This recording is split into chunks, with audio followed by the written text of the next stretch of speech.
Welcome back, college baseball folks. We're back here for another episode of College Baseball Live Saturday mornings here with all of us at the College Baseball Show, brought to you by Just Baseball Media. I am joined by two of my favorites today. Got Jason Ratcliffe in from 6'4 Analytics again. How we doing, Jason? Good. Just had a lovely morning with the family. We have Love that. something called Magnetiles. It's if anyone has kids, they know what I'm talking about. They're I don't, but I phenomenal. have nephews, We and I know exactly what those yeah, things we, are. we built mini a tower this morning, and he was playing Godzilla, so it was a lovely morning. Love that. Love that. And Noah Beatnick from 11.7. How we doing, my friend? I'm doing well, guys. Yeah, I'm excited to hop on the show. I've been talking about doing this for a minute now with Jared. I was like, whenever you need me or whatever, you can schedule me. I was scheduled last weekend, and then Hayden Schott came on. I was like, oh, that's a good excuse to bump me back another week. But I was like, Jared, this is actually the last week I can do it because next weekend I'm attending a wedding. So happy to jump on and talk some ball with you guys. So let's do it. Yeah, we were pumped to get you on here. I was like, hey, we got to get Noah on here, get him on the show and talk some baseball. It takes a lot for me to just roll out of bed right behind me here and jump on the microphone, but you guys were able to do it. So congrats to you. Let's get it going here, boys. Auburn and Mississippi State, obviously a huge matchup this weekend here. First game taken by Mississippi State. The offense shined for Mississippi State in game one. Auburn gets game two by scoring early, going up 4-0 in that one. Alvarez solid in that one. The Freilich home run in the ninth is enough. What a game here. Noah, when we look at this now, we got another game today. Big matchup here. I think both these teams, though, they're hosting. They could be national seeds, both of them. And you're talking about two teams that really are Omaha bound, possibly. Yeah, I think both teams are, very good. On Thursday, credit to State is they just pounced all over Jake Marciano. He only got 2 innings there for Auburn after that Bryce Chance grand slam in the first inning. And yeah, I mean, State totaled, 16 hits. So, while they also got a good start out of Valencius and a great relief performance out of Jack Bauer, in my opinion, Auburn really, didn't waste too much pitching after they, built the huge deficit and kind of punted away the 7th, 8th, and 9th. And then you get the very next day great performances out of Andres Alvarez and Jackson Sanders on Friday. So I think the Tigers have a really good shot of backdooring the series possibly, with Alex Petrovic on the mound against Ryan McPherson making his first appearance back from injury today. So how long do we expect him to go? I mean, even if he goes well, I'm only expecting 50 pitches, and then it gets interesting with State's bullpen, right? Yeah, I think that's what we're going to look at here. And Jason, we talked about it. Like, good to get McPherson back. He's not going to be 100%, but 2-3 innings out of him might be enough. But the offense has got to get going, and I just don't see it against this Auburn pitching staff today. Yeah, I mean, it's going to be difficult for them. I mean, I remember that McPherson when he was in the Arkansas series that Friday. I think he went 6 with 10 Ks and no walks. I mean, I know they ended up losing that, but I mean, it was just an incredible performance by him. This series, like, as Noah mentioned, it kind of just was a little odd on game one because you have a guy who's just not really known for power who drove in 5 with 2 extra base hits. So, really unique game one against probably one of the best lefties in college baseball. And then game two, after that Reese single, where he actually got thrown out at second, it kind of felt like all the momentum had swung back to Mississippi State. And then literally the very next hitter, Freilich, hit a bomb. So this has been a great series so far. Really interested to see what happens in game 3. I think for both of these teams, it's just the cherry on top, as you pointed out. If I were to, crystal ball it, I feel like both of them are going to be clearly hosting. And so I think this is more of just trying to make your resume look prettier rather than trying to, put a bow on your season, so to speak. Yeah, to me, it was like Mississippi State's chance to possibly get back into that national seed conversation. Whereas now I think that they're probably going to be, if they don't win the series, they're probably in that 9-14 range, but they're still hosting. And Auburn's a national seed if they win this series. Like, to me, that's just where it kind of lays out. So 2 really good baseball teams. And then ACC action, we had some Thursday night action also. Miami took that to Louisville in game 1, 13-8. They lose yesterday. Tate Davis, man, 2 more home runs. He's at 32 now, Jason. Like, the fact is nobody's talking about him being a Golden Spikes finalist, but he is all the offense for Louisville. He's been all world this year. Like, man, it'd be nice to see him get that recognition for how well he's played. Yeah, I think sometimes it's just I think we talked about this previously when we were talking about Dylan Carey, that sometimes the golden spice is just who's the best player on the best team. And I mean, you just have guys like Colin Ritchie from Oklahoma State that I think would have to be in that discussion. And I agree. Yeah. He's been phenomenal. 32 bombs, now leads the ACC in home run record. So, it's just unfortunate for Louisville because they went into the season as a top 10 team, and everyone was like, "Look at all of this talent that they have returning," and they just really haven't ever been able to put it together on the mound. But I mean, you've got what? 24 runs, 2 games against a Miami team that's basically fighting for their life. So they haven't given up. So you have to give it to them. So it's a phenomenal feat. It's unfortunate that he's done it in a season in which he'll probably be done here in a week or so. But kudos to him. Yeah, that's what I was telling my wife yesterday. I'm like, it's sad that he's going to be done 2 weeks before everybody else, and he's gonna be done playing, and he's probably gonna be at 35 home runs by that point. It's crazy. Miami, though, Noah, like they kind of need this game 3. Like they really do want this thing. I mean, they're probably looking at a 2 seed now, probably not in that host conversation, but they've still got some work to do to be in that 2 seed spot. Yeah, I do think that this is a Miami group that has been in this spot before. You look back to last year, they kind of were backing their way into the NCAA tournament last year. They were the 3 seed in Hattiesburg, and then they, get a little hot in that regional just to play Louisville in the Super. So this matchup going to a game 3 in a rubber match is quite fitting. But yeah, I mean, Jason put it well with the Take Davis thing. It's like, it's unfortunate that we're not going to, at least as an at-large, see Louisville in the NCAA tournament field. But I think that only fuels this squad and McDonald in the portal or, in the fall, because we do get another year of Take. So that's the good news of this. He's coming back next year. At least we think. Hopefully he doesn't portal for Louisville's sake. But, I do think that fuels the group for next year. Yeah, I think that it sets them up. I mean, we had them as a top 15 team in our poll. Very good baseball team. They just couldn't find the pitching, as Jason mentioned. And the offense has been solid for them all year. They just haven't been able to find the pitching. Speaking of pitching, USC takes care of Nevada in the first 2 there. Edwards and Goebel, getting tuned up, getting ready for that Oregon Ducks series next week. And I think that could be their chance of getting some, quad 1 wins, which they're going to need if they want to go in there and be able to have it say that, hey, we're a host team. Because right now they're sitting at 8 in the RPI. But they have 0 wins in quad 1 games. And I think that that's a big thing here for USC moving forward. BYU and Texas Tech have split those 2. Can BYU take game 3 and keep their tournament hopes alive, Noah? Like they have to win this game 3 to kind of keep their bid chances alive. Yeah, BYU's been a tricky team for me to get a read on for most of the year. On my podcast, the College Baseball Experience, giving out, betting analysis and, picks over there. Game 1 in this series, I bet the over, guys, and the over was like 14.5 and the total was 3. And they scored 3 runs there. So and this has kind of been my thing with BYU all years. They've been a real roller coaster for me to figure out, but they've found ways to win games in multiple different fashions. So I do like that aspect of their game.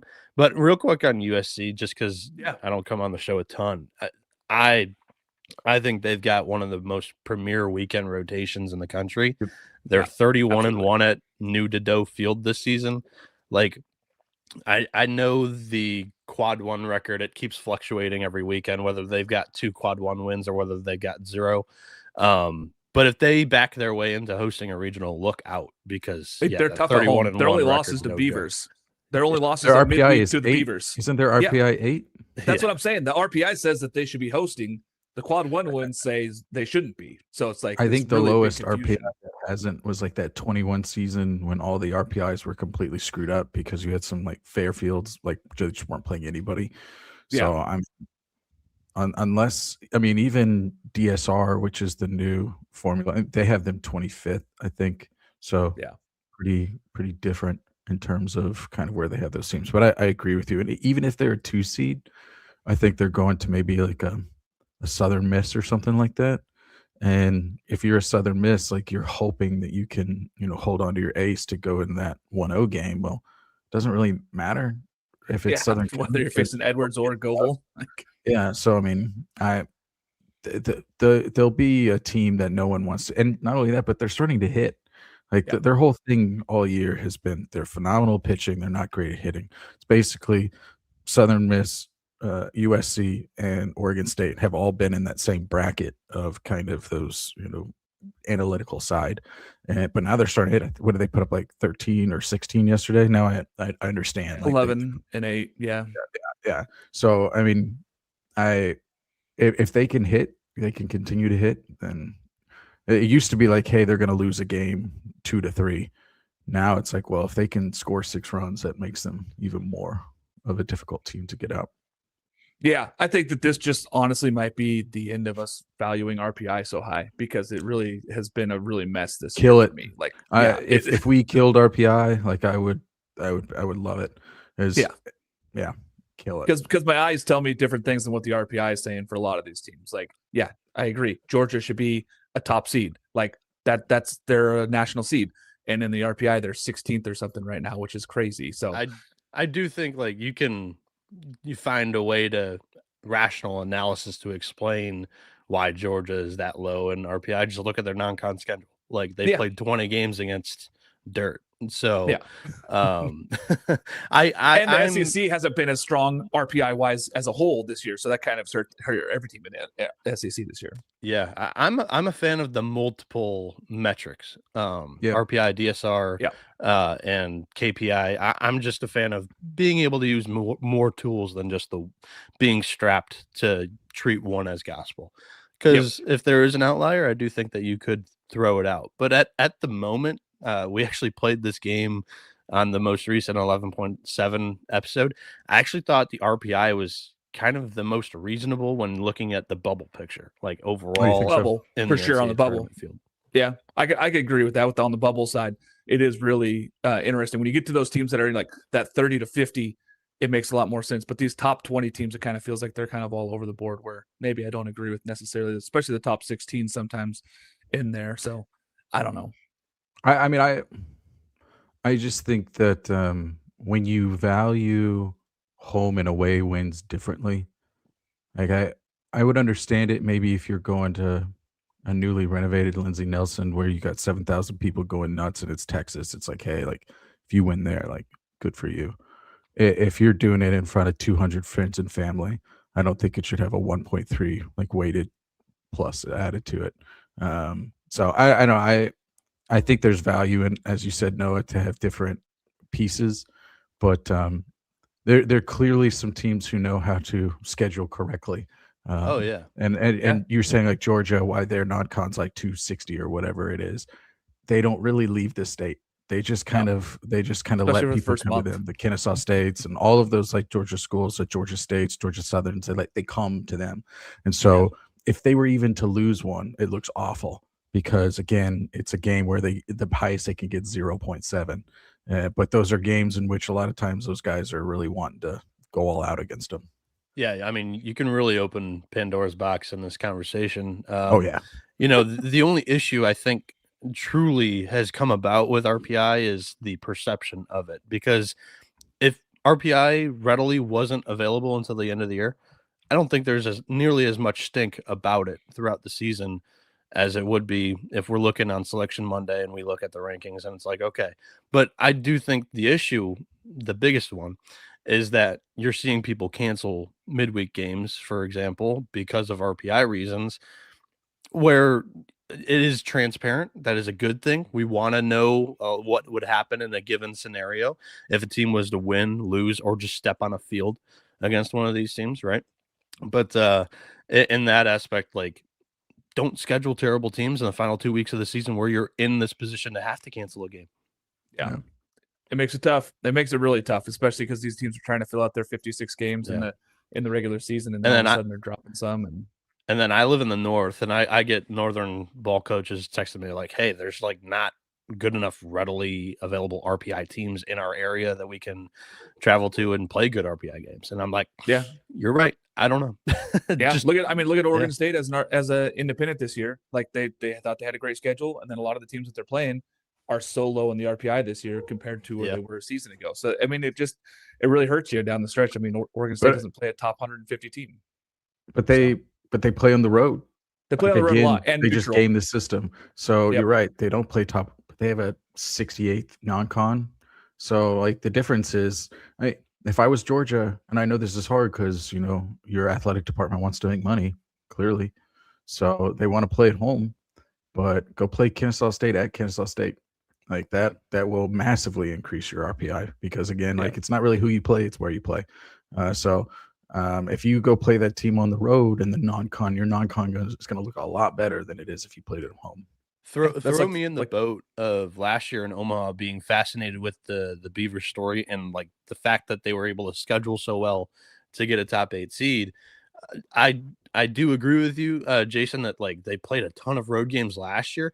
I mean, they played 4 straight home series like throughout April. This is their first road series again with Long Beach State. So it's like they weren't able to get quite as many of those road games last year. Cause I remember, they were talking about they only really had like 15 to 18 Goss games. Like Mark would know as a Beeve guy, but like they were talking about, hey, we maxed out in the postseason. We gave them every game that they could watch. Every game you could be at home.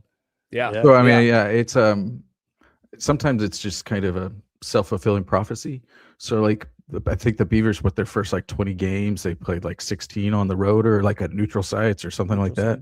So that's exactly what Southern Miss did as well. And so they had the number 1 RPI for them because they went ham at the beginning. And so even though maybe their best win, the last month and a half has been at Southern Miss or at South Alabama, like their RPI strength of schedule is still top 15. So like you kind of start to build into the computer that I'm really good, and it's a lot harder to fall down after you convince the computer you're really good. It's the same thing with like a Vanderbilt we're talking about right now. Like even if they win 6 in a row, like how much are they going to move? It's once you get this late in the game and the data is 50 games or however many we're at right now, it's a lot harder to make big jumps. Like I like what you guys do. Where you said like the biggest jumpers. Like now you're seeing it right now. It's like 3, 4, 5 spots. You're not seeing the 20 spot moves anymore. So it's kind of like once you get to this point, you can do a lot more home games because it's just not gonna drop you a ton. True. Yeah. Yeah. Good point. ECU dropped 10 yesterday with their loss to Rice. Like that's one of the biggest droppers in one day. That and that's going to be detrimental to ECU. Now they're probably gonna have to win their conference tournament because of that. So. Speaking of conference tournaments, we got some big ones here, like, UCLA crushing Oregon in conference. Like, that was an 11-1. Wyland Moss, tip of the cap, man, goes in there and stymies that Oregon offense, completely holding them to just 3 hits. Molovai Lavu, of course, 2 home runs on the day. Big for UCLA. Jason, this is just all UCLA. Like, this is why they're the number 1 team in the country. And a guy like Wyland Moss comes in and just shuts down Oregon's offense completely. Yeah, I want to say that was maybe the most dominant game of the year. First off is at Oregon. Oregon is basically fighting for a host spot. Like we were talking about RPI and DSR and all those. Like they're kind of right there on the edge for everyone in that like 16 to 25 range. And so this is kind of their opportunity to provide those, stamp of, hey, because they had the Southern Cal series and, everyone was like, oh my gosh, like look at them go. And now it's kind of like, okay, well, what are they going to do? And I mean, it was basically up and down the lineup. It was dominance. I mean, you saw Brennan and Lavu, Wyland Moss. You had Gasparino had a really big double. I think was in the first or the second. Yeah. Yep. So I mean, that was one of those games where it felt like Oregon just never really had a shot. And to have a complete game. Now I know they run ruled them, so it was only 7 innings, but to have a complete game, it saves your bullpen. Like it's same thing with Arkansas Dietz, who went. I mean, when you're talking about a 3-game series, and usually a good team has like 4 to 6 really good pitchers. Like sometimes if you're able to save that bullpen in the first game, it makes it a lot harder in game 3 when the opponent's on pitcher like 7 through 9. Yeah. And UCLA now is the only team that has won every single Friday game. So that's also another side note for all of those keeping track. Yeah, they're the only team that's won every single Friday game, which is just a wild stat anyway. Noah, UCLA number one. Oregon's got to take at least one down here, though, right, to be in that hosting conversation. That's what I said. I said they got to take one and then probably sweep the USC series at home next weekend.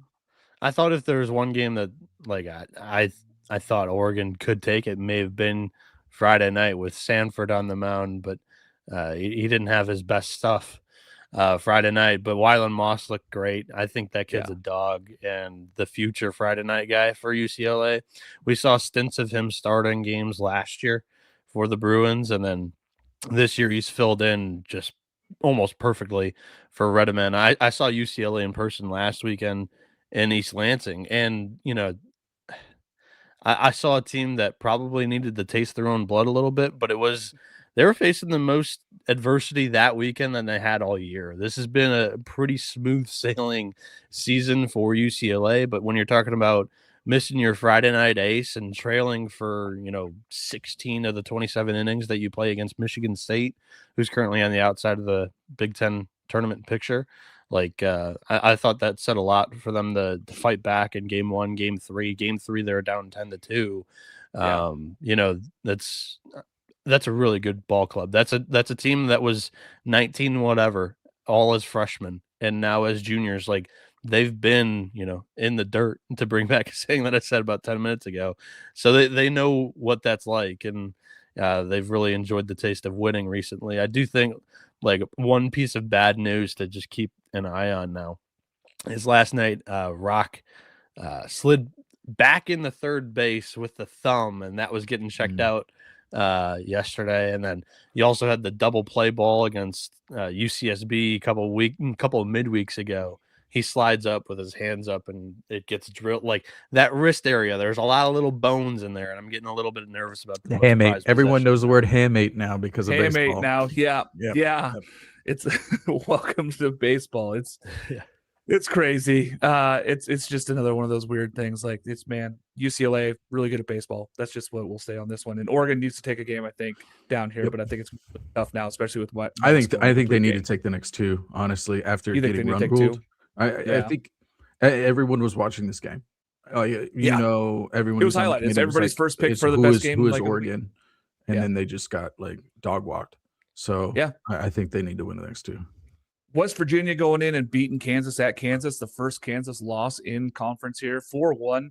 Yale, man, what a freaking start from him. Noah, goes the complete game. Again, we just talked about it. How big is that for West Virginia's bullpen? He goes the complete game, 9 innings, really shuts down this team. Kelly and Hawley hit home runs, but I was impressed by him going in there and just shutting down this Kansas team. Yeah, that's massive for West Virginia, because we're talking about a Kansas team that hadn't lost a game all season at Hoagland Park. And Yale just shoved complete game there, like you said. But this is a West Virginia team. Yes, it's massive. They didn't need the help. This is the best pitching staff in the Big 12 by a good margin, right? Yeah. And then he outdueled Dom Vagley, who's been pitching lights out the last month. And he had a great night last night too. But the fact that one, you outduel the other, Friday night ace, and two, this is a fresh Dub V bullpen that has been the best in the league. Check every box so far of everything that needed to happen for West Virginia to win this big road series that they needed. And I think that's massive credit to Steve Sabins. Just excellent. He could not have started his 2-year tenure any better with the Mountaineers so far. Last year, Super Regional. This is a program that's been a back-to-back supers and fighting for a host. I think that fan base is ready for a regional host, honestly, and I'm rooting for it, honestly. Yeah, we're talking about how many hosts can they get in. Jason, this is the way that West Virginia gets back in, right? I put this in the notes. I said, hey, this is how West Virginia gets back in. They have to win this series on the road. We talked about it on the Monday night show. They took care of business. Now they got to go get another one here at Kansas, which isn't easy. Like, Kansas is so tough at home. We know that. I think Kansas hosts either way, but I think that this is how West Virginia can find its way to host. Yeah, honestly, I think if you were to pair them with UCLA, Oregon, it felt very similar. It felt like, okay, if West Virginia goes in there and wins a couple, like, they'll probably be in that host conversation. It's almost the exact same thing with Oregon. So I think, West Virginia was just up for the challenge. And West Virginia is one of the teams I talk with quite a bit, and we've always been discussing like what are the two things that they kind of need. They need bullpen depth. Like you're right, Noah. They're like first three guys out of the pen are incredible, but once you kind of get past, and that's when you get like a Pitt 27-2 or whatever that crazy score, because once you get to like pitchers 8 through 12, there's just not as much depth. And so same exact thing we were talking about with Wyland Moss.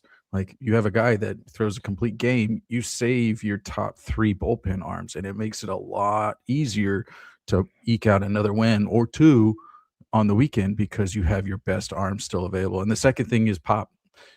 Got a text from the coach that said we hit another home run. Like Hit a their home run. ISO, yeah, their ISO is just they've been struggling with like getting extra base hits. And so if they're able to get a couple extra base hits, I told them, I was like, you guys hit 4+ extra base hits. Like, it's hard to beat you guys. Like they have really good starting pitch. And now, like, are they going to get the same thing from Chance and Cole? You know, Dawson Montesa, like that's, you know, to be seen. I loved Montesa at the beginning of the year, and they did too. They made him the Friday night guy after Mayer was kicked off the team. So, you know, it's I think they're set up well, and I think regardless of whether they're a 14 or through a 16 or maybe one of those 2s in the 16 through 14, basically it feels like they're right there in that cusp of that like 14 to 20 region. Yeah, I think they'll be a difficult out regardless of where they're at, but it would be great, you know, to cue the music and be in West Virginia. That would be a lovely time to see. Hosted in Morgantown would be awesome. I want to. Yeah. I honestly think that there should be one in Kansas. It should be in Lawrence and it should be in Morgantown. I said it, you know, a couple of weeks ago, and I said this is how they get there. Take another one, West Virginia. I think you're in a really good spot to do that. So yeah. And to your point, Kansas is fine. Kansas is fine. I think their floor right now is like 12. I really do. Yeah. So I think they're good. I don't encourage them to go ahead and like lose the remainder of the games, but I agree. Agreed. Yeah, I want them to keep winning. Like, I want them to play for that national seed. Don't test out how low that floor is. See how far it drops. Yeah, I'll get a text here from one of their coaches here that's going to say like, no, but yeah, shout out Gavin Kelly. He was the guy that hit the bomb. That's 4 in the last 5 or 5 in the last 4. So he's been on an absolute tear, and he's really been under the radar as one of the league stars and stars in college baseball in general. Because he does so many things, right? Like he catches sometimes, he plays outfield, he plays infield. Like he does all the things right for West Virginia. It's good to see him having this success. Like I'm pumped for the young man. And I think that he's going to be a superstar next year. I think that he's just one of those guys that really carries West Virginia in the future. LSU 8 at Georgia 11. LSU would jump all over Joey Volsco to start this one, but a huge 3-run blast from Trey Phelps. I mean, that was the difference maker in the pivotal game for LSU. Noah, this puts LSU in a real bad spot. Like I think that they have to win the next 2. If they lose one of these games, I think that is just the end of their season. Yeah, I mean, I'm on record thinking that, you know, LSU was done, a couple of weeks ago. Yeah. But mathematically, you're right. They were still alive.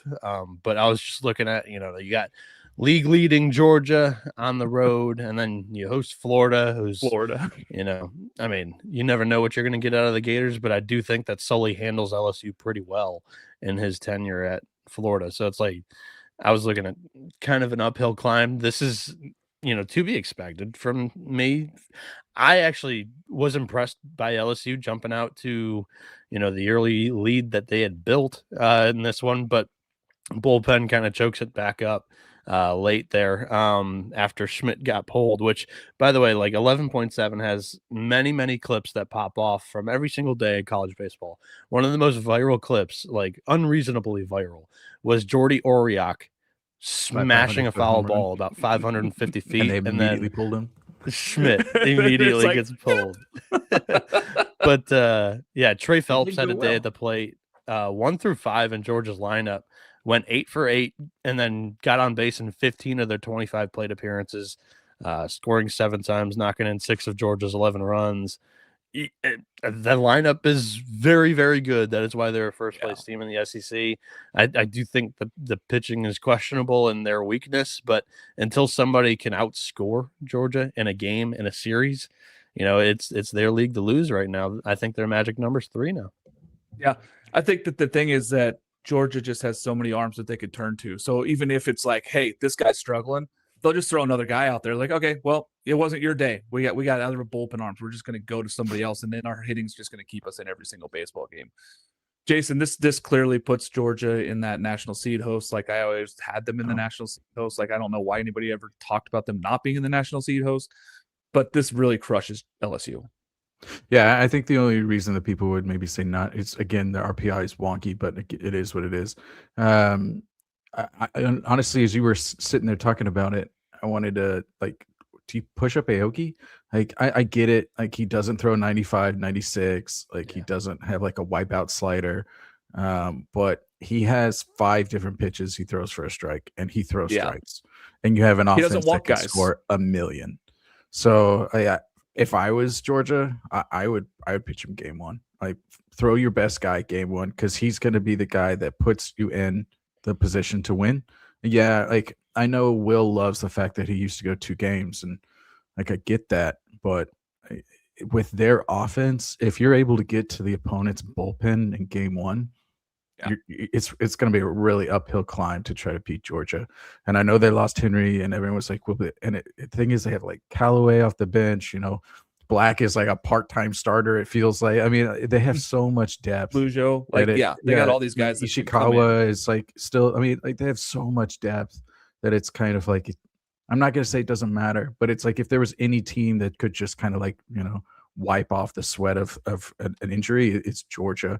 And I know Obi Kenobi's in the chat, and he was basically saying, don't disrespect Daniel Jackson's award for the Golden Spikes. And I kind of joked, and I said, he can go 30 for 30. And I mean, he's the kind of guy who actually could. If he has like a 3 home run game, he could legitimately get a 30 for 30 season.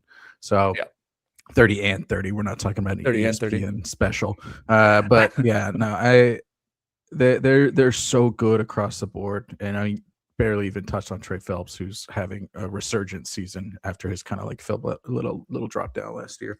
So I mean, the depth on this team, and Colby Branch had a massive home run again to the short porch in right center field. We want to talk about bounce house. That right center field in Georgia is just the bounciest of bounces. You hit a little pop fly to right center field, it goes out. But yeah, I love this Georgia team. I think they're built like a wagon, and I hate to put the bad juju on teams, but if they don't make it to Omaha, I'd be shocked. Amazingly surprised. I think they'd have to go up against a juggernaut pitching wise in the supers. I really feel like that. You mentioned Aoki. I had a tweet a couple of weeks ago on my personal that got quite a bit of attention, and I know Ground Ball Media that Will works with on the side. I love Will. But they had commented like a couple of advanced analytics from Aoki's point of view that made him better as a reliever. I'm just like, what if you just flipped him? Because Aoki has proven 40 plus times in his college career to give you solid power conference starts. Yeah. And Volchko's not. 2 years at Stanford, this year at Georgia.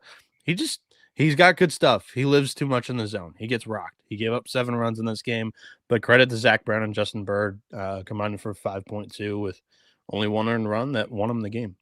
Yeah.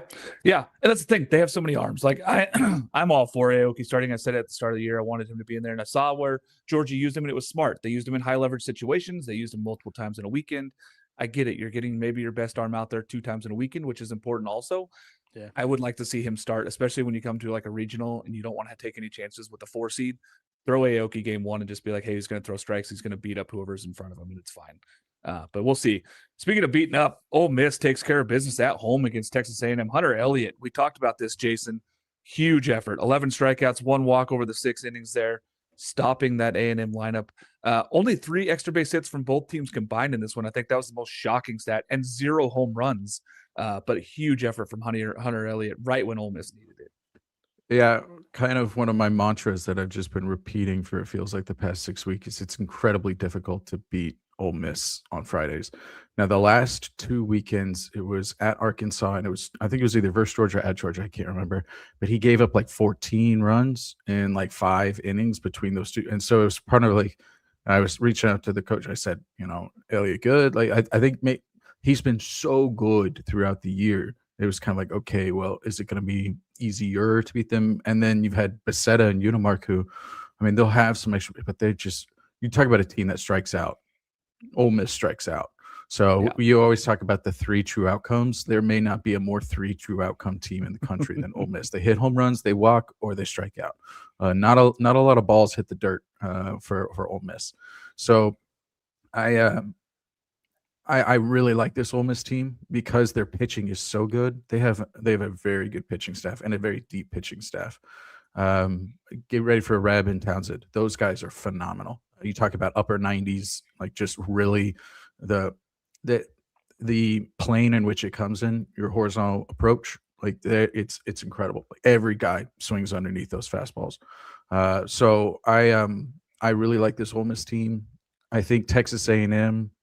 I think they kind of need to get a little right because they almost got swept. Like they had to get out of that last weekend with bases loaded and just barely pulled out the win.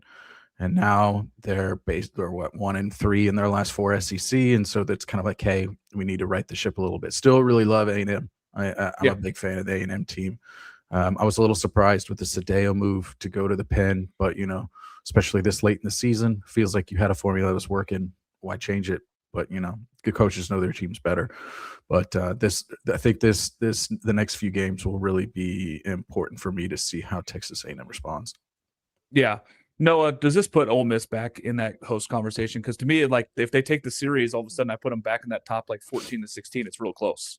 Yeah, they're there. In my opinion, they're 13-12 in the SEC. They have not played a series against LSU, South Carolina, or Missouri. Maybe they played LSU, but South Carolina, Missouri, I know.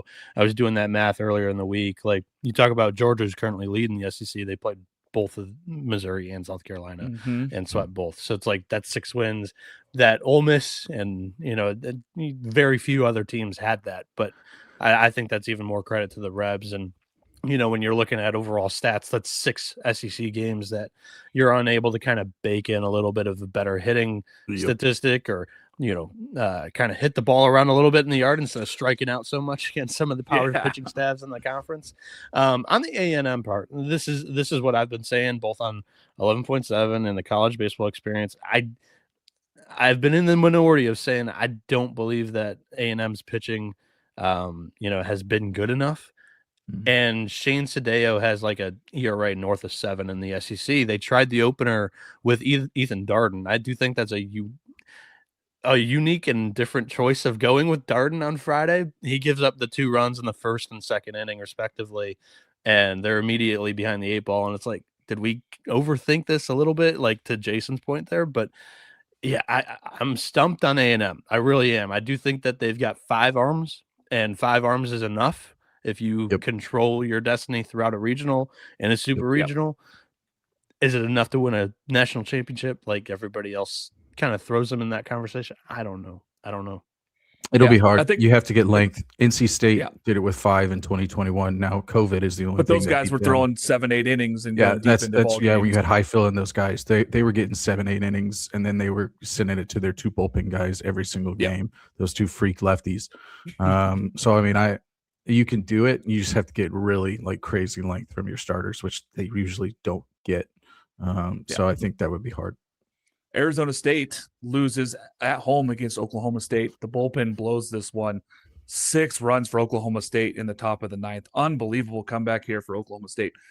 I talked about this team and I said, watch out. Oklahoma State is trending in the right direction. They've been playing way better baseball. I've talked about them 4 weeks ago. I kept saying, people are not watching. Colin Ritchie and this team, this is a very good baseball team. No, they are heading the right direction and they are tournament bound. Yeah, there were 3 games last night that were drunk. This game was drunk. Both teams had multiple defensive miscues in the late innings that led to runs getting scored against them. You mentioned Oklahoma State's loaded with talent and they're getting healthy at the right time of the year. I feel like we say this every year with a Oklahoma State that team that's kind of teetering. They're either really good in like a regional host or they're battling injuries throughout the year and everybody's calling for Holiday's head. And then he gets them playing good ball come May. And you look at Ethan Lund, he was an arm that I really liked as a freshman. Didn't see a whole lot of time last year due to injury, but he's been fantastic on Fridays for them. And then they bat around in the 9th. Everybody contributes. They get a big rally going. They score 6 runs and take a 3-run lead at Arizona State, put a stranglehold on the game. yeah, I'm impressed by the Pokes. They've won two. They've won back-to-back Big 12 series, and they're gunning for another one in Phoenix. Yeah, and here's the thing. I kept saying, hey, when they get Hudson Barrett's back, this guy has the ability to be a Big 12 pitcher of the year. He's back, and now he's coming out of the bullpen and shutting games down. That gives them a huge weapon out of the bullpen. I mean, he's a great pitcher for them going out there, and he completely stopped this Arizona State team in their tracks. Jason, big loss for Arizona State, kind of puts them in the non-hosting conversation now. Yeah, I mean, I was just gonna flip it and say, I think Oklahoma State has a potential for a backdoor host. So I mean, they're like especially 25 if they win in the the Big 12 RPI. tournament. I mean, even if they don't, like if they sweep Arizona State and then they've got Arizona to end it, like Arizona, I mean, they just shut down another arm.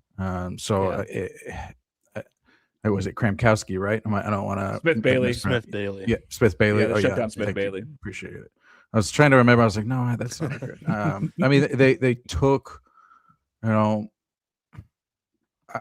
think it's going to be hard because again, their non-con's not great. I mean, they did go to Arlington, but that wasn't good. I saw them in person there in Arlington. It wasn't great. But at the end of the day, you're talking about a team that's like 20 something in the RPI. If they get 2 more Q1 wins, they're up to 9 quad 1 wins. If they sweep Arizona, I mean, it's actually gonna hurt their RPI. Because those are quad 4 games at home. So I think it might be too little, too late, Jason. But I do like them. Yeah, I think they're a brutal 2 seed. I just the way I think about it is like, what is it? I think it's a good shout by Jason. Actually, 28 in RPI. You can maybe bake in another Big 12 series win against Arizona. So that would be, they could get 17 or 18 league wins by the end of the year.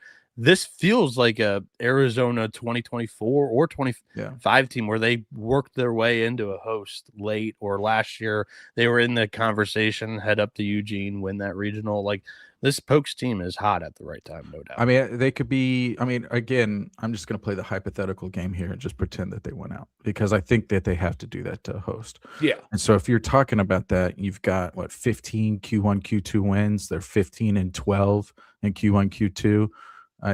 They really have a couple of bad losses. Gardner Webb. I mean, those were some pretty. Gardner Webb's a good team. Don't get me wrong, but they got blown out in those games. Yeah. So I mean, there's some games that they can look at and be like, oh, I'm not too sure about this, but they're hitting. They have one of the best hitting teams in the country. Now they strike out a lot. Them and Ole Miss are kind of similar. They strike out a lot. They hit a lot of home runs. Hit ball real far. But I like this team. Lund is one of the better starters. That was a great call. No, he's one of the, again, there's some guys in the Big 12 or the Big 10 or whatever, sometimes that are being pretty dominant. Sometimes you just don't hear as much about. He's definitely one that's had a great season. He hit a little bit of a lull a couple, in the middle of the season, but the beginning, he was one of the best arms in the country. So I like this team. And if you play in Stillwater, I don't know if y'all remember the 22 regional, where it was Missouri State, Arkansas, the best regional of all time. Where I want to say the average score was 15-12. That's when Jalen Battles hit the ball deep into the night, that grand slam at 1 a.m. or whatever. Yeah, so a lot of fun in Stillwater. I'm sure the Stillwater fans didn't enjoy that as much, but yeah, that was. It would be a great environment and a really good fan base, a great fan base. 100%. Louisiana Tech goes to Liberty and beats them 9-3. Big win for Louisiana Tech. Bad loss for Liberty at the wrong time here, where they're on the bubble, maybe bubble out now with that loss. Let's talk about Texas and Tennessee. Texas goes down to Tennessee. Tennessee wins this one 5-1. Tegan Kuhn's unbelievable. The staff shut down the Longhorns. Outside the solo shot from Robbins, new life for this volunteer team, Jason. This just puts them in that whole new conversation. They feel a lot better about that win now. Yeah, I don't think this says anything about Texas because, again, it's just a 5-1 score. I think this just says the ceiling of Tennessee. So when Coons can be Coons, they're one of the best teams in the country. So that's sometimes when you have a elite starter and you've got the bats capable of putting up 5 runs against. I mean, I was talking about it with the guys over at the Baseball Insiders and College Baseball Insiders, and I was saying, it's basically been King and Volantis for maybe the SEC Pitcher of the Year, and they did this against one of the front runners for the SEC Pitcher of the Year, Volantis. So I think the ceiling for this Tennessee team is really, really high. I think again, everything just goes back for me for Texas is how do they go how do they like once they get to like hit or 7 in their lineup, how do they get back to number 1? Because once you get back to Packin, Robbins, and Tenney, like then they become like freaks. But it's how can they get back to those guys? Because it just feels like they really haven't been able to solidify the bottom of that lineup. But again, it's a 5-1 game in a crazy environment. I'm sure when all the AD got together with the coaching staff at Tennessee, they were like, "Hey, we want to create an environment like this." So they did it right. It was a good environment. Happy for the Vols, and I think really like it just shows the ceiling. I think that's the only takeaway you can take from this game is the ceiling of Tennessee. Yeah, I still really like Texas. That like this doesn't tell me anything negatively about Texas. This is a very good Texas team. No, I know you want to say something about this team because I listen, 2 very good teams. To me, it shows me that hey, Tennessee is worthy of being a 2 seed somewhere and being really dangerous. Yeah, I agree with Jason. It probably shows Tennessee's ceiling output more than anything else in this matchup. Credit to Coons. Like this is a guy that has had loads of potential and, is kind of putting it together here the last couple of starts, and he's looked really good. The Texas lineup is really interesting, and for those that saw last night or caught it, Ethan Mendoza gets hurt, and Schloss after the game saying that they don't know if he can throw. Never a good thing to hear, and that was one of the better bats last year at the top of the order, and then this year still an important leader to that offense and just position player group, and I think that's a massive hit. And yeah, Texas all season we've kind of thought this, like the lack of depth in that position player group, I think was the biggest weakness of the entire team. The injuries, that's one team that I don't think can really afford them. So yeah, tough news there. And I wish we had Zach Sim on to talk about it, but yeah, that was tough. Yeah, it's a tough one there for Texas. But again, I think that they'll be okay. I think that they'll figure it out. But the problem for me is the inconsistency on offense. And I think that's where they could get caught at some point in a regionals if they have these lulls of the offense where it just doesn't get back to the top of the lineup and they don't get enough production. You could run into any dude in a regional where all of a sudden they got their ace going or their guy just shoves that day. And that seems to be, the negative for Texas is that they can't seem to get through those games sometimes. But yeah, their resume is more for fine. Tennessee. Their resume is fine. They're fine. They're national seed. They're locked in. But if you lose a middle infielder who's one of your engines for your off, like that'd be big. Yeah, and they said he can't throw, but maybe they move him to DH and just keep him in there and try to figure out something else for I mean, it's just a tough spot. Another second baseman that kind of had an. I mean, I don't want to put bad juju on him. Peyton Stovall is a great example. So this is a guy who also had a shoulder injury. They tried to put him at DH. They tried to, and he just had no pop. And after like 6-7 games, they're just like, hey, let's shut it down, because. You could just tell like anything he was just hitting like 92 to 98 off the bat. Like nothing was really because especially if it's kind of that torque shoulder, like you're not going to have a lot of thrust when you put it in the ball. Yep, with your back shoulder and those you just lose pop. I mean, I've had 5 shoulder surgeries on this one. I DH'd for half of my season after I got hurt, and it was the same thing. I had 10 home runs to start the season, and I ended up with 15 just because I couldn't hit it down the back half of the season. It just didn't feel the same. So I understand it. I got it. Pitt at UNC, big loss for Pitt. 1-4, just unbelievable effort from Jason DeCaro. Brilliant, just limiting Pitt to just 4 hits over the 5 innings. McDuffie comes out and struggles a little bit, but Glauber comes in and shuts it down with 3.2 innings there, shutout ball. Home runs from Gallagher, Winslow, and Nicholson proved to be enough offense for them. Elite. Noah, does this kind of end Pitt's tourney chances now? I mean, they feel like they're crumbling underneath their feet. I know that it's a tough schedule here down the stretch for Pitt, but they really needed to go out and kind of win some of these games.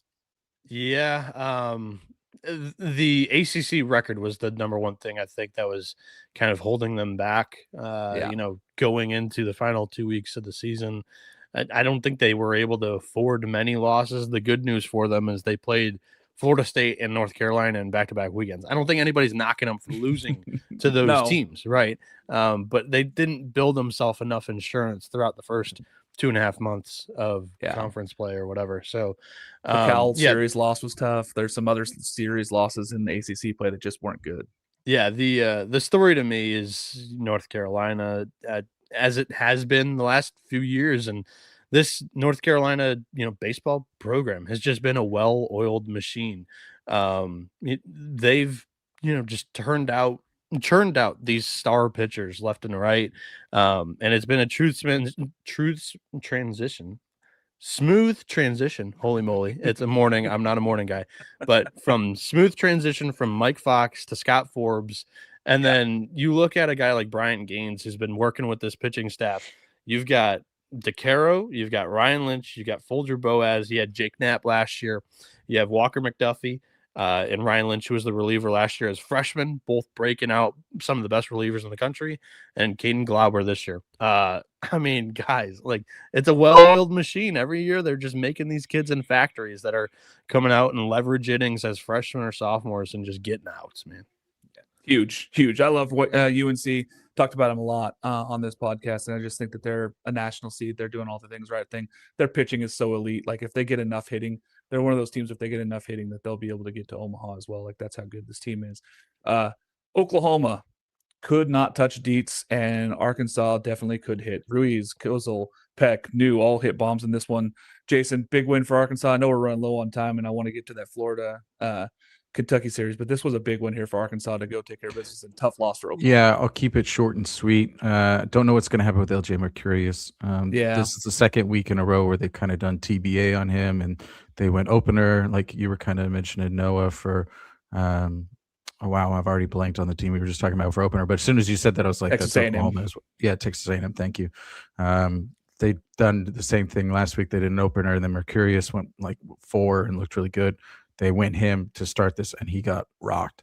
I was leaving a lot of fastballs, middle, and just a lot of basically that and a grand slam by Kozel. I mean, really, Arkansas is a really difficult team to beat on Friday because Dietz is turning into one of the top 10 pitchers in the country.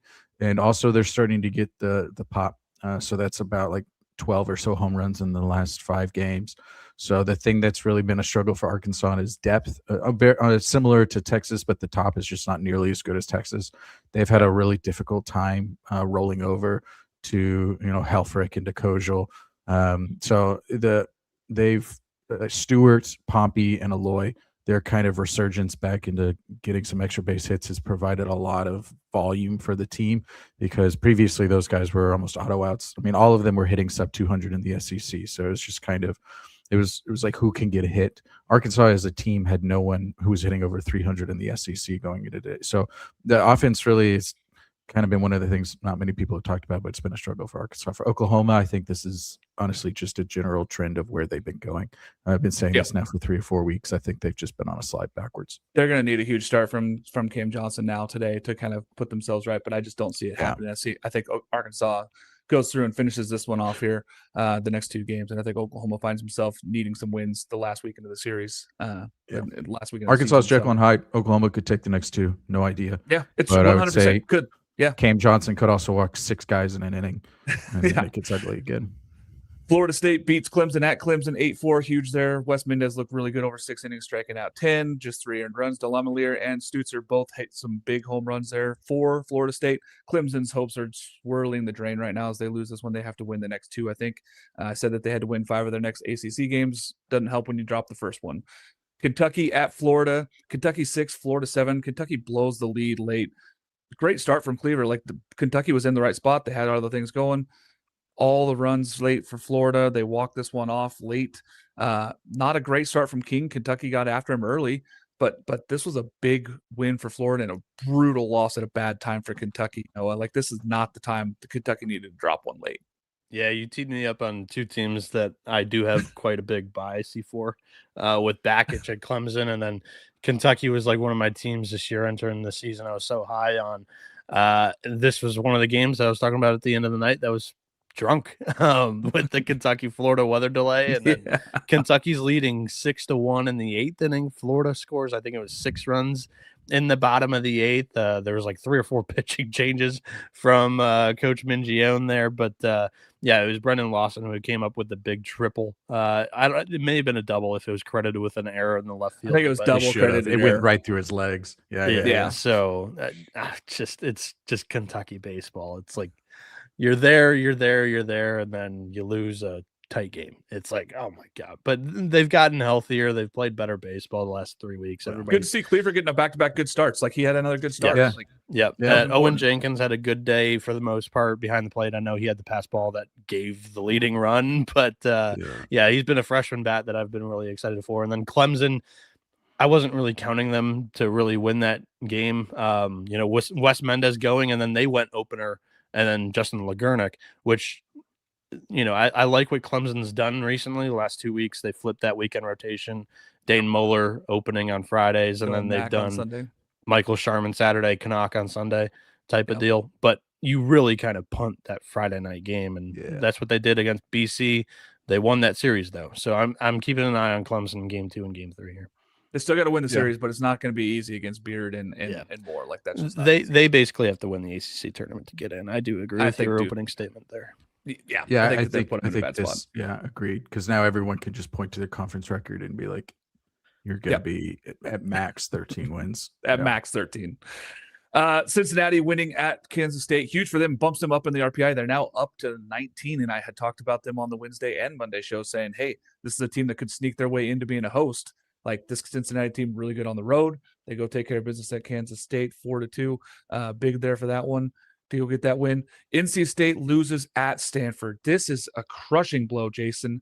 NC State cannot get out of their own way. They can't figure this out. Like they finally are in this game, and Stanford the pitching woes for NC State just continue as a pair of wild pitches scored the first 2 runs for Stanford, but they just can't seem to get out of their own way. Yeah, this is just going to make the mush even mushier from that 35 to 50 RPI. I think it's a little bit of a difficulty for NC State because they're just playing mash unit with their pitching. I still think they've got a lot of depth, at the lineup. Yeah. But when you're down your 2 best pitchers, like that's just hard. Like, any team, you're going to struggle, especially like if you're in that like 15 to 20 range with those like top 2 guys. Like it's just going to be hard. It's always going to be hard, and you're going to lose games you shouldn't lose, especially like if you boot some balls or whatever in the field. It's like it's just what happens. Yeah. So I don't know about this NC State team. I think they're probably 1 or 2 bad losses away from being on bubble out rather than bubble in. Another loss at Stanford, I think they're bubble out. I honestly do. I think that I had them bubble in coming into this weekend because I assumed that they were going to either win the series or sweep, and this loss really puts them in a different folks. Just like you don't want to see Johnson them they'll be a 3. You don't want to see them. 100%. No, because they could all of a sudden they could turn it back on and be this this top 15 Sosa or Wiggins or whomever. They have many guys that can put up some crooked numbers in innings. Like you don't want to play them. But also you look at their starting pitching and be like, if this team gets into the losers bracket, like it's just going to be hard. I'm going to rattle off a few scores here so I can ask you guys some questions here. Southern Miss beats James Madison 8-5. Kind of an expected outcome there. Alabama takes care of business at South Carolina. There is some notice that Justin LeBron did leave this game injured. We'll see if we can get some more notice from that one, if there's any news on that today. But Alabama did take care of business winning that one. Georgia Tech walks it off in the 10th. They had 5 home runs. They win on a sac fly from Drew Burress. Poor Duke. Vanderbilt and Mizzou tied at 7s. The Fog game, we were talking about this. Insanity. We were talking about this off air. They're going to start off with 2nd and 3rd 2 outs for Vanderbilt, but if they lose this game, like let's talk about this. Let's talk about this, Noah. Does this put Vanderbilt out if they lose any of these next 6 games? They're at Mizzou and then they have at home against South Carolina. None of those are building their RPI. Like they maybe get to 55, like we talked about. Yeah, Mark, I really appreciate this. Is basically what you've done. You threw a tee up there, put a baseball on top of it. All right, so here's the deal with Vanderbilt, guys. Their RPI coming into this game was 68. They're 10-14 in the SEC. Their remaining 6 conference games were Missouri and South Carolina. I was bookending them for 5-1, 6-0, right? Yep. They were still not going to be in my book. Like those are 2 teams that sure, the SEC wins are there. Don't piss on my back and tell me it's raining. Okay, don't sugarcoat this and gaslight me to believe that it's something that it's not. Because Vanderbilt, to their credit, has done well enough with pitching injuries. They didn't schedule well enough when they were healthy. They put themselves behind the 8 ball. They scheduled a home series against Marist. They scheduled a home series against North Dakota State. They scheduled 2 MTEs. that they were banking on. They put all their eggs into the basket of these 2 MTEs on neutral sites. And 4 of the 6 teams that they played didn't really pan out and necessarily, play good baseball this season. So, and they lost to 3 of them, I believe, in that Las Vegas tournament. So it's like they didn't play well enough when they were healthy to use the excuse that you have the injuries during SEC play that has mounted the losing record. They've built themselves too much of a hole that I'm not letting it fly. That's been my thing the last couple of weeks. I've been so anti-Vandy in the 11.7 group chat.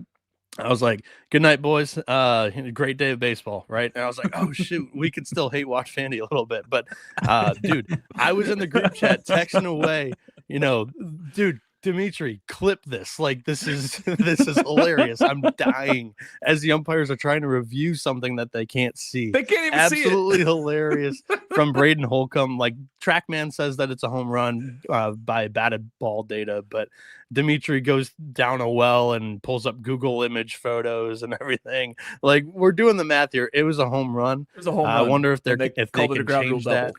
Yeah. Did you see the picture that Wheels put out there? But, Did you see the Wheels picture? yeah. The ball was literally like half dirt. It's Yeah, covered so, in mud. Yeah. So like What's in again, the bullpen? it is a turf field. So like maybe if it bounced high enough, like 20 feet in the air, it could maybe make a divot like that. But again, like the speed at which it's no longer coming down at 100 miles per hour. It's maybe coming down at like 50. Like that. And That's the logical was only you're not 18 going to get that much degrees. depth. It's Yeah. not like it was a 40-degree high home run. Yeah. It was a home run, and they called it a ground rule double, which is going to change things because now it makes it 7-7. They're going to pick this thing up with 2 outs in the top. That's of the crazy thing is that they changed it. Right. So I mean, They I took will it say from the a one home thing run is to a double. the SEC does have Hawkeye. So I wonder if like there were angles but I feel like the SEC, that's the first thing they would do is be like, hey, here's the Hawkeye vision we saw. Like, here's the ball like going up. Like if a ball's going up, you clearly know that it bounced somewhere high off of something hard. So like if they were able to show that, I'd be like, all right, whatever. Like, you guys are right. I'm wrong. I'm going to bed. But they don't have it. If they had it, they would show it because everyone and their dog is like, here's all of the evidence that it was a home run, and they're just quiet. Here's Kudos the to other thing that I Mizzou's second baseman too, throwing up the hands, and be like, "Oh, ground rule double!" Like it was a ground rule double. I want to paint this picture too. Like, Vanderbilt had a big lead going into the 8th inning. Missouri used multiple bunts to bat around and score 6 runs in the 8th inning to take the lead. Vanderbilt shouldn't have been in the position in the first place, but they put themselves there, and now they have to sweat this whole thing out. That was a debacle in the 9th inning, no doubt. I'm with you. I have Vanderbilt out. I don't think that the RPI says that they should be in. I don't think they should be in. Can I play devil's advocate? I know we're over an hour, but can I play devil's advocate? Yeah, throw it in there. What if they played Missouri and South Carolina week 1 and week 2? Same thing. Like same thing. Because I mentioned it with they'd Georgia. be losing these weekend series. 6-0, But what if so? Like, they let's played pretend Missouri, South Carolina, and LSU. So they played the bottom 3 teams. So they got swept by they swept Tennessee. Who did they get swept? They got swept last week by LSU. No, who did they get swept by last week? Alabama. So let's pretend that they're so it'd be 30. So they're 15-12 going into the last weekend, and they get swept. Are they still out? The RPI would still say they're out. The SEC record with me doesn't fly. Like, I don't agree with throw the blanket statement over the SEC. No, I agree. I'm just playing devil's advocate. Just asking a question. It'd be a lot harder conversation, I guess. Like Arkansas for me, like they're kind of in the same bucket. Like, they played Missouri and they've played South Carolina. So like sometimes people look at their schedule and be like, oh, look at that. Like, they got 14 SEC. Well, it's because 5 of them were against Missouri and South Carolina. They still dropped one to South Carolina. They should have they should have lost 2-3 at South Carolina. They should have lost 2-3 at Missouri. Like, I again, like, I know shoulda, coulda, woulda. They did win. Like, that South Carolina, it was an E6 in game 2, and they would have lost. Like, that's the only reason that they won game 2 was a easiest ground ball of that guy's life, and he just overthrew the first baseman. So I mean, like, for me, sometimes I look at him like this is just how the cookie crumbled for their schedule. But I agree with you, their non-con is shit. But I part of me wants to see probably one of the best offenses for Vanderbilt in a really long time still hit ball real far, because I think they set their record with 101 home runs, was it yesterday? So I like the offense. I liked them in Arlington. I saw them in Arlington live. I thought they looked really good. I think they went out of it 1-2 in that weekend, but I still thought they looked really good. I mean, they hit it again. That weekend was crazy. Everyone was hitting home runs in that. But I agree. I think they're out. I'm just trying to play devil's advocate. Yeah, I mean, there's so many angles to look at, and we're going to talk about it more next week. I can't wait for all the week. I can't wait for the top 25 show. Can't wait for the Wednesday night show and the Saturday morning show again. Awesome stuff here, guys. Final thing we want to ask you here: what games are you looking forward to today, Noah? Give me a game or two that you're looking forward to today that you think kind of shape the rest of the season here. Jason, you ready for this? I'm going to take a look at the schedule real quick. I mean, I think you have to look at LSU because they have to win. Yeah, I mean, part of it is like they have to win. Also, is like they just got it. Like they came out like bombing it. I mean, they had 6 runs in the first like 3 innings or so. They had back-to-back home. I can't remember everything. They had a ton of home runs. Yeah, and it felt like they were basically saying like, "This is our stand," and then they lost. And so it's kind of like, what LSU are you going to get? Are you going to get the LSU that's still trying to like make their last stand? Or are you going to get the LSU that's just kind of packing it in and saying, okay, this just isn't our year. Next year, like we'll see you again in Baton Rouge kind of thing. So at that one, and then obviously West Virginia, Kansas for me. Yeah, because I think if you get Chance and Cole, like again, that's going to be a really good pitching matchup. So I really like that game. Yeah, I love that one there. For me, I'm going to point you to the Patriot League 5:00 Army and Holy Cross doing battle in a series there in the conference tournament. Yes, we have conference tournament play going on, boys. I had no very idea. Excited. It is Patriot League. And then in the OVC entering this weekend, there was a 4-way tie for first place there. SIUE wins game 1 over Eastern Illinois yesterday, and that was on the road. And then the other game was SEMO, it was SEMO and Little Rock. SEMO holds serve against Southern Indiana. Little Rock also wins against UT Martin. I think the West Virginia Kansas series, the series that I circled coming into the weekend, Auburn and Auburn and Mississippi State in a rubber match. Huge game today too, so can't wait. Yeah, we get the double high scoring or low scoring. What's your thought on the Auburn Mississippi State? Low scoring. I think it's low scoring. I think both teams actually have quite a good amount of pitching left. They got pitching left. Both teams, got McPherson going today. For this game. Sanders. Is it Petrovic? Who's going today for Auburn? Yeah, Petrovic. Okay. Yep. 2 games for me. Oregon at UCLA. I think that we have to see a bounce back from Oregon. Otherwise, their hosting chances are just out the window, as Jason and I mentioned earlier, talking about that. And then Kentucky at Florida. Kentucky only has 11 SEC wins, guys. If they don't find another one here at Florida, it could be tough for them down the stretch here at the final series. No, I didn't talk about the Florida game, but I watched that one live, and that was rough. That was a rough loss. I mean, because like Curlin got on first because of a drop third strike, and then the winning run was on a pass ball. There was just, I mean, some really. They kept trying to throw fastballs up to Florida, which didn't make a lot of sense because they were swinging at any slider or curveball that was in the dirt. I mean, even the Florida commentators were kind of giving Kentucky a little bit of shit. They were like, "Why are they throwing fastballs up? Don't throw them in the zone." It was just an unfortunate inning for Kentucky for sure. And Kentucky used a ton of arms, so now they've already used a ton of bullpen arms. Oh, it was so funny. Like, and so it's so it was the 9th batter. Florida brought on a righty to face a lefty.